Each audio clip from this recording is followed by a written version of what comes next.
안녕하세요. 오늘도 사연살롱을 찾아주셔서 감사합니다. 40대 여성이에요.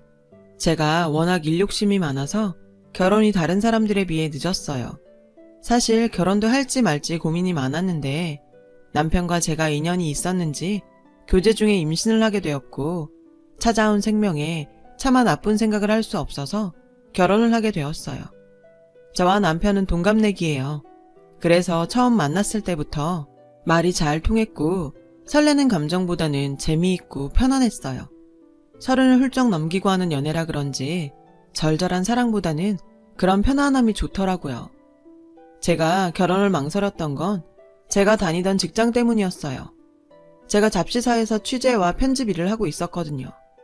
바쁠 때는 월요일에 출근해서 수요일 혹은 목요일에 퇴근할 정도로 일에 치여 살았어요. 그래도 매달 완성된 잡지를 보면 그 기쁨과 보람은 이루 말할 수 없었죠. 저는 그렇게 제 일을 많이 좋아했어요. 그런 제가 임신을 했으니 현실적인 고민을 하지 않을 수가 없었어요. 이런 생활을 하는 제가 누군가의 아내이자 엄마, 한 집안의 며느리 역할을 잘 할 수 있을까 걱정이 되었거든요.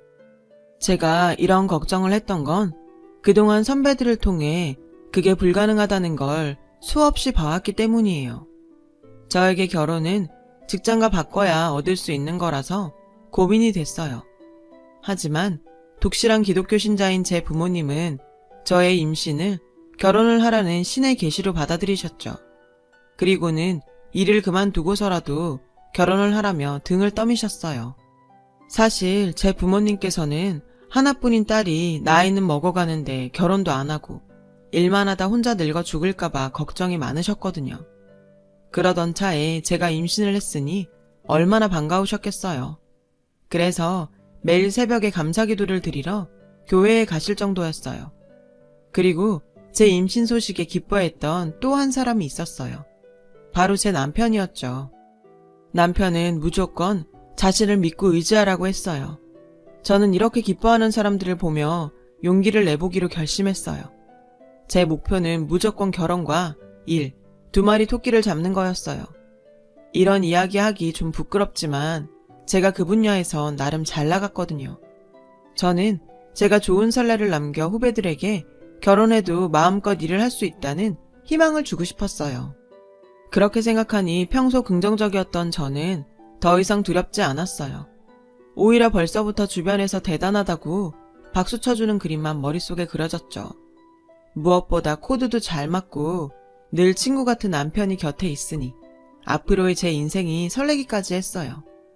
당시 남편은 의료 보조기 회사의 과장이었는데 입사 후 꾸준히 거래처가 늘어서 회사에서도 평판이 괜찮았어요.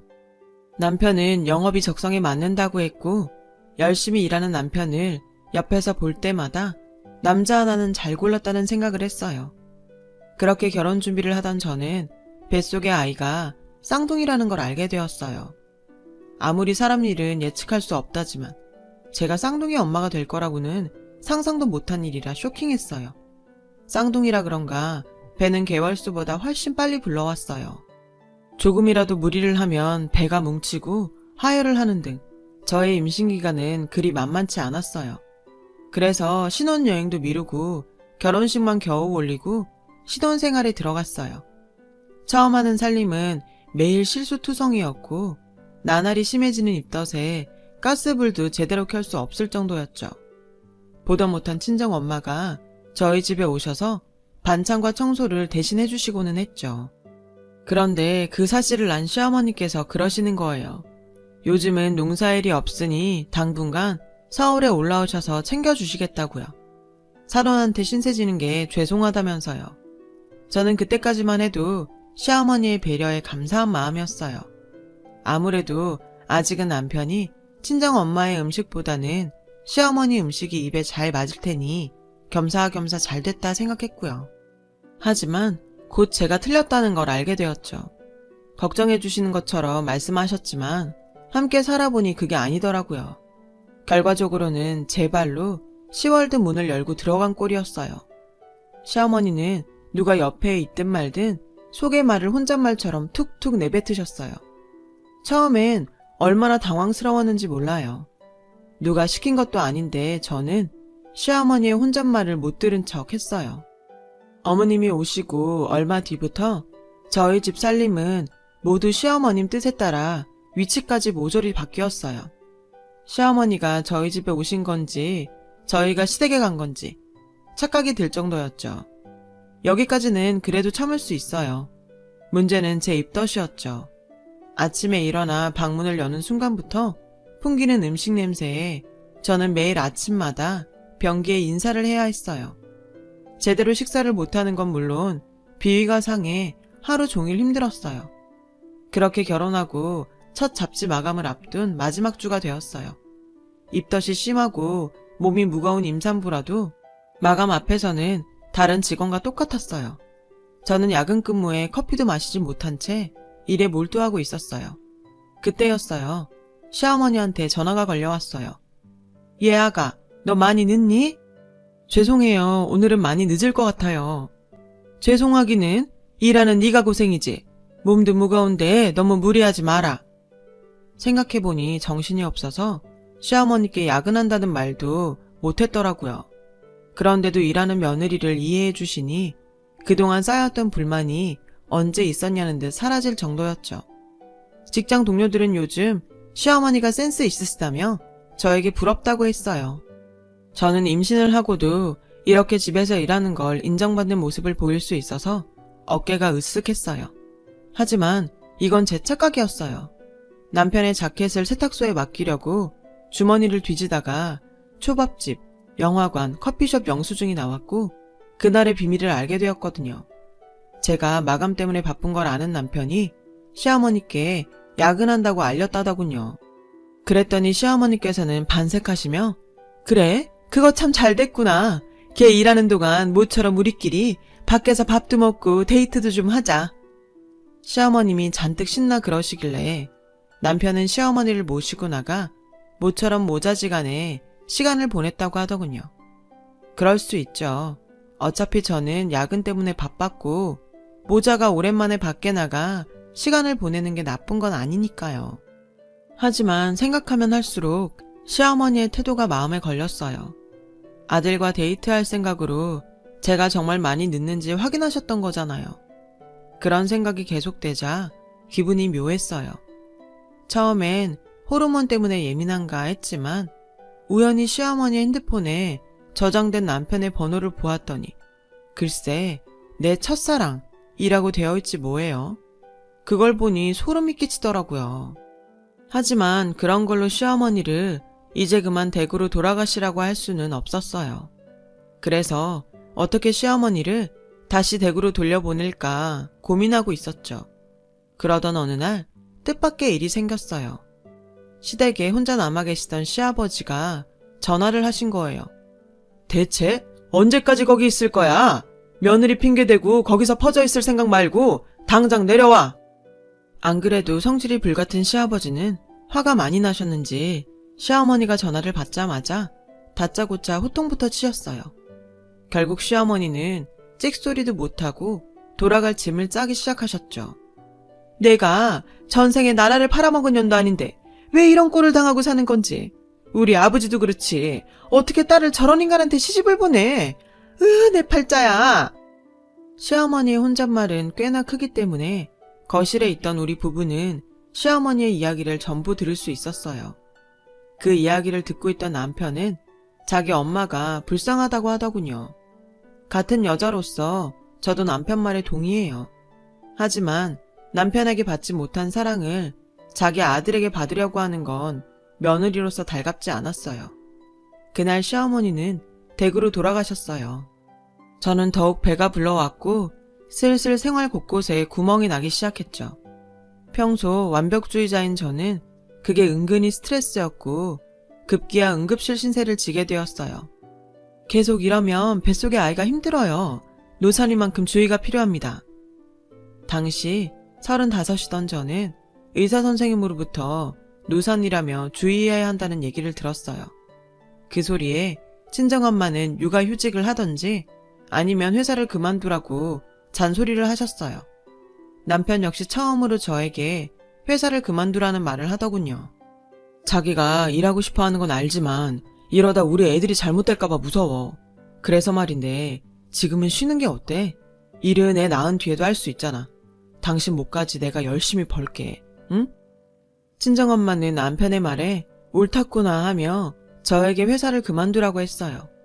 호기롭게 2마리 토끼를 모두 잡겠다고 나섰던 저는 현실의 벽에 부딪혀 결국 하나를 손에서 놓고 말았어요. 처음에는 육아휴직을 하려고 했는데 3개월밖에 인정이 되지 않아서 울며 겨자 먹기로 사직을 하게 되었어요. 주변에서는 이참에 마음 편히 쉬라고 했지만 어림없는 소리였죠. 저는 쌍둥이 출산을 무사히 마친 뒤 돌까지만 육아를 하고 이후엔 다시 복직을 하자고 각오를 다졌어요. 하지만 쌍둥이 육아는 생각처럼 쉽지 않더라고요. 엄마는 하나인데 애는 둘이니 아주 미칠 것 같더라고요. 모유 수유는 꿈도 못 꿨어요. 제때 밥을 먹지 못해서인지 모유가 빨리 말라버렸거든요. 몸무게도 무려 10kg나 빠졌고요. 쌍둥이 육아로 인해 따로 운동할 필요가 없더라고요. 대신 빠진 살만큼 체력도 떨어졌고 제 삶의 질도 떨어졌어요. 가끔 너무 죽을 것 같을 땐 친정엄마가 와서 아이를 봐주셨어요. 하지만 친정엄마도 직장 생활을 하고 계셔서 저녁 때가 다 되어서야 오셨죠. 그즈음 남편은 부장으로 승진해서 퇴근이 더 늦어졌어요. 결혼 전에 자기만 믿고 의지하라고 하던 남편은 코빼기도 보이지 않았어요. 덕분에 저는 말로만 듣던 독박 육아 신세가 되어버렸죠. 몸은 힘들고 바쁜데 마음은 외로운 게 그야말로 심신이 모두 괴로웠어요. 나중에 알았죠. 산후 우울증이라는 걸요. 하지만 남편은 제가 힘들다고 하소연을 할 때마다 시큰둥했어요. 사회생활을 하느라 자기가 더 힘들다며 집에서만큼은 쉬게 해달라고 하더군요. 저는 어이가 없었어요. 남편은 화가 나서 아무 말도 하지 않는 저에게 이렇게 말했어요. 빨래는 세탁기가 하고 밥은 밥통이 다 해주잖아. 자기는 애만 보면 되는 거 아냐. 애랑 같이 잘 수도 있고 얼마나 좋아. 투정 부리지 말고 나 좀 이해해주라. 이게 무슨 개벽떡이 같은 소리래요. 저는 저의 하소연을 투정이라고 말하는 남편을 봐줄 수 없었어요. 그래서 남편과 쌍둥이를 놔두고 집을 나와 호텔로 갔어요. 친정에 가면 걱정하실 게 뻔했고 저를 설득하실 게 분명했으니까요. 간만에 자유에 잠시 들뜨기도 했지만 저는 금세 마음이 불편해졌어요. 이왕 이렇게 된 거 그냥 즐기면 되는데 왜 이 순간에도 집 걱정을 하고 있는지 생각할수록 화가 났어요. 이런 제 자신이 너무 싫더라고요. 3시간 정도 지나자 남편이 저에게 문자를 보냈더라고요. 지금 이게 무슨 짓이야? 애 엄마가 애만 두고 나가면 어떡해?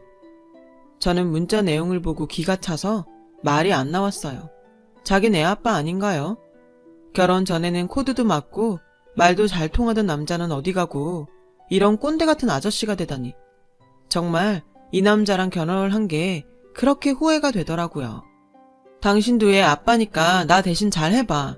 당신 말대로 청소랑 밥은 기계가 하니까. 당신은 애만 보면 되잖아. 애랑 같이 자면 되니까 얼마나 좋아? 남편이 했던 말 그대로 문자로 보냈어요. 남편은 제 문자에 화가 났는지 그때부터 전화를 하기 시작했어요. 저는 더 약이 오르게 전화기를 꺼버렸죠. 아이 울음소리 없는 조용한 호텔방에 혼자 있자니 나도 모르게 눈물이 났어요. 결혼을 현실이고 육아는 희생이라고 왜 아무도 말해주지 않았을까요? 모든 게 다 원망스러웠어요. 방해하는 사람도 없는데 잠도 이루지 못하고 결국 새벽에 체크아웃을 했어요. 그래도 엄마라고 남편은 밉지만 쌍둥이 걱정이 되었거든요. 그 후 저와 남편은 감정의 골이 더욱 깊어졌어요. 소통이 안 되는 이유였죠. 우리 부부는 화해를 시도해보긴 했지만 경쟁을 하듯 서로 자신이 더 힘들다고만 하니 좀처럼 대화가 진행되지 않았어요. 남편은 그 뒤로 온전히 자기 마음대로 살았어요. 늦는 건 당연했고 개인적인 술자리와 카드도 펑펑 쓰고 상태가 점점 나빠졌죠. 하루는 도저히 안 되겠다 싶어서 쌍둥이들을 재우고 남편을 기다렸는데 잔뜩 취해서 들어온 남편이 저 보라는 듯 옷들을 거실에 벗어 던지더라고요. 지금 이게 뭐야? 보면 몰라? 밖에서 힘들게 일하고 온 남편 옷이잖아. 주워서 빨아. 집에서 편하게 놀고 먹는 주제에. 뭐? 편하게 놀고 먹어? 그래. 그럼 지금부터 내가 일할 테니까 네가 집에서 애들이랑 놀고 먹어. 내가 너보다는 훨씬 더 벌 수 있으니까. 직장 생활이 장난이냐? 거긴 전쟁터야, 전쟁터. 누군 직장 생활 안 해봤니? 가짜는 소리 말고 네 옷은 네가 빨아. 저는 소리를 지르며 남편이 벗어던진 옷들을 고스란히 남편한테 걷어찼어요. 남편은 화가 잔뜩 나서 씩씩거렸지만 저는 보란듯이 안방으로 들어가 문을 쾅 닫고 걸어버렸어요. 남편은 문고리를 잡고 소란을 떨었지만 저는 꼼짝하지 않았어요. 대신 울기 시작한 쌍둥이들을 달랬어요. 저는 그때 이혼을 생각했어요. 다시 일만 할 수 있다면 쌍둥이쯤은 저 혼자 키울 수 있다고 생각했거든요. 그 후 저희 부부는 더 사이가 나빠졌어요. 어차피 헤어지면 끝이라고 생각했죠. 그런데 문제는 엉뚱한 곳에서 터졌어요. 글쎄 달력을 보니 시아버지 생신이 코앞이더라고요. 저는 갈등했어요.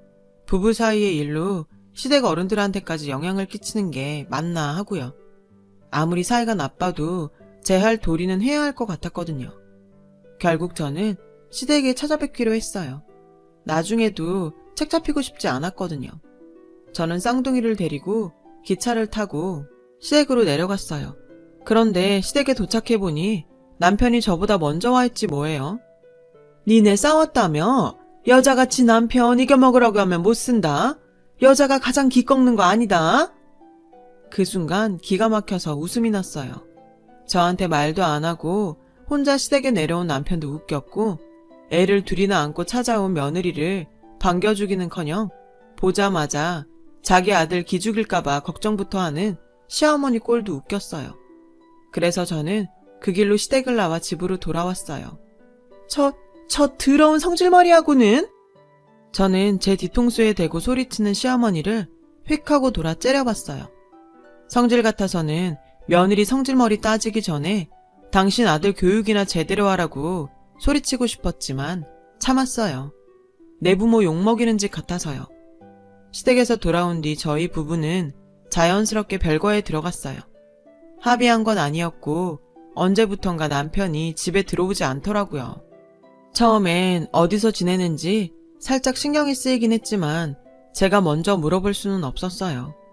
그렇게 한 달이 지난 어느 날 저는 현금이 떨어져 돈을 찾으려고 체크카드를 ATM 기계에 넣었는데 글쎄 통장에 잔고가 하나도 없다고 나오지 않겠어요? 설마 하며 조회를 해보니 남편이 지 통장에 있던 돈을 몽땅 다른 통장으로 이체했더라고요. 어찌나 화가 나던지. 아직 돌도 안 된 애들도 있는데 어쩜 이럴 수 있어요? 저는 당장 이혼을 하자고 남편에게 전화를 걸었고 하는 수 없이 친정에서 생활비를 빌렸어요. 호랑말코 같은 놈.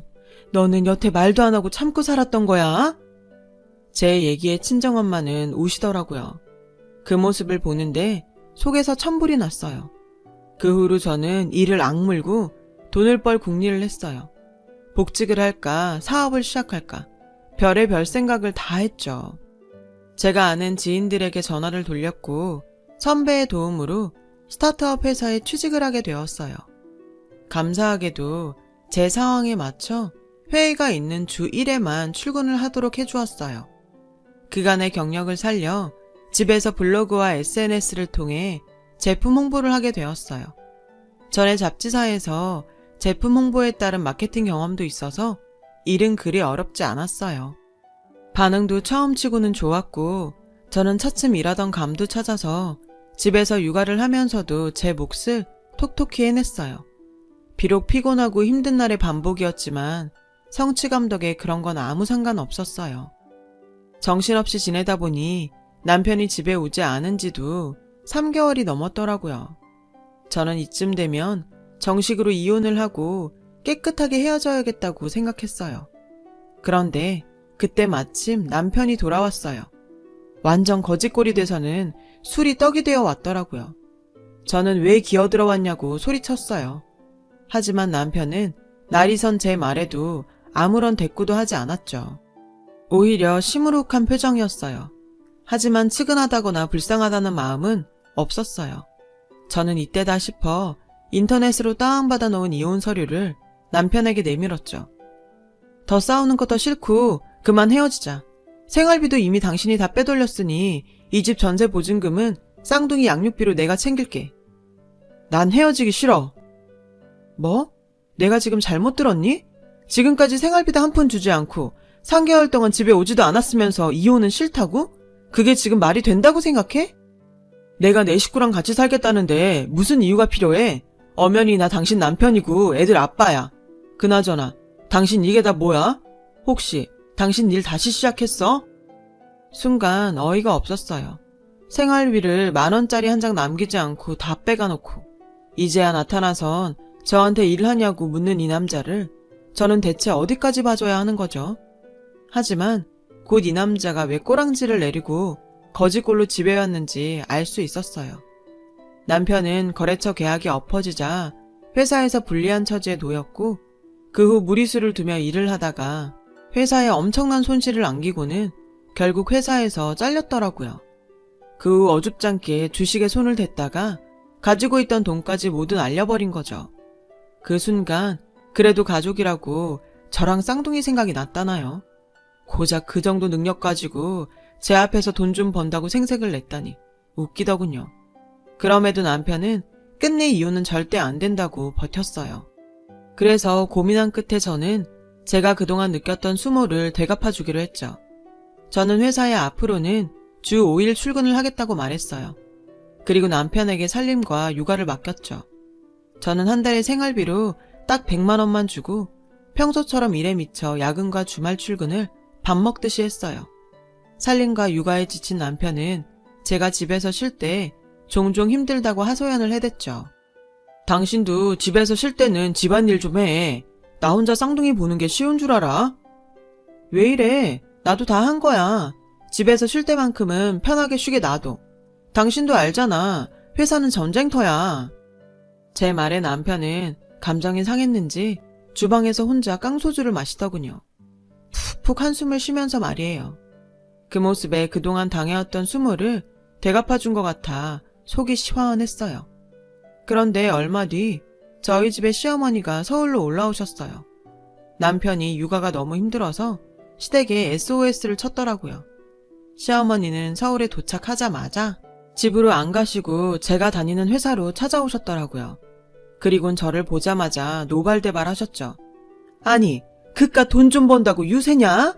다른 여자들은 회사 일도 하면서 집에서 살림하고 애도 다 키운다. 그런데 어디 남편한테 살림을 시켜? 다른 집 남편은 밖에서 돈도 벌어요. 그런데 그이는 집에서 놀잖아요. 놀아? 너 살림이 얼마나 힘든지 몰라? 거기다 니네는 쌍둥이도 키워야 하잖아. 저는 그동안 얼마나 힘들었겠어요. 그리고요, 그이 저러고 사는 거 제가 시킨 거 아니에요. 저는 분명히 이혼하자고 했거든요. 그런데 어머님 아들이 이혼은 안 된다고 그렇게라도 같이 살겠다고 한 거예요. 그러니 저 원망하지 마세요. 다 어머님 아들이 무능한 탓이니까요. 전 미팅이 있어서 그만 들어갈게요. 그리고 다음부터는 회사에 함부로 찾아오지 마세요. 저까지 회사 잘리면 안 되잖아요. 저는 당황해서 입도 제대로 다물지 못하는 시어머니를 남겨두고 먼저 일어났어요. 결국 시어머니는 저희 집으로 가지 않고 시댁으로 돌아가셨어요. 지 엄마 손이라도 빌리려고 했던 남편은 억울하면 취직하라는 엄마의 잔소리를 듣고는 분해서 깡수주를 먹더라고요. 저는 남편에게 생활비 말고 용돈으로 50만 원을 더 주기로 했어요. 쌍둥이들도 어린이집에 보내게 되었고 재취업을 위해 자격증이라도 따라고 남편에게 말했죠. 당신도 자격증이라도 따서 재취업해. 언제까지 이러고 살 수는 없잖아. 학원비는 내가 대줄 테니까. 고마워. 내가 전에 자기 집에서 논다고 막말했던 거 정말 잘못했어. 미안해. 저희 부부는 결혼 전 그랬던 것처럼 친구처럼 지내게 되었어요. 집안 분위기가 좋아져서 그런지 쌍둥이들도 전보다 밥도 잘 먹고 성격도 더 밝아졌어요. 저도 남편도 살림과 육아가 손에 익어서 서로 자연스럽게 돕게 되었고요. 얼마 전 남편은 재취업에 성공했어요. 육아를 하면서 따둔 자격증 덕분이었죠. 남편은 영업이 아닌 설계 쪽 일을 하며 열심히 새 직장에 적응해 가고 있어요. 과정은 험난했지만 뿌듯해 하더라고요. 고생 끝에 만난 낙이라서 더 그런가 봐요. 서로 더 잘 지켜가야지요. 제 사연을 들어주셔서 감사합니다. 들어주신 모든 분들 행복하세요. 여러분, 사연 댓글에 응원과 현명한 조언 부탁드려요. 좋아요와 구독은 저에게 큰 힘이 됩니다. 오늘도 좋은 일 가득하세요.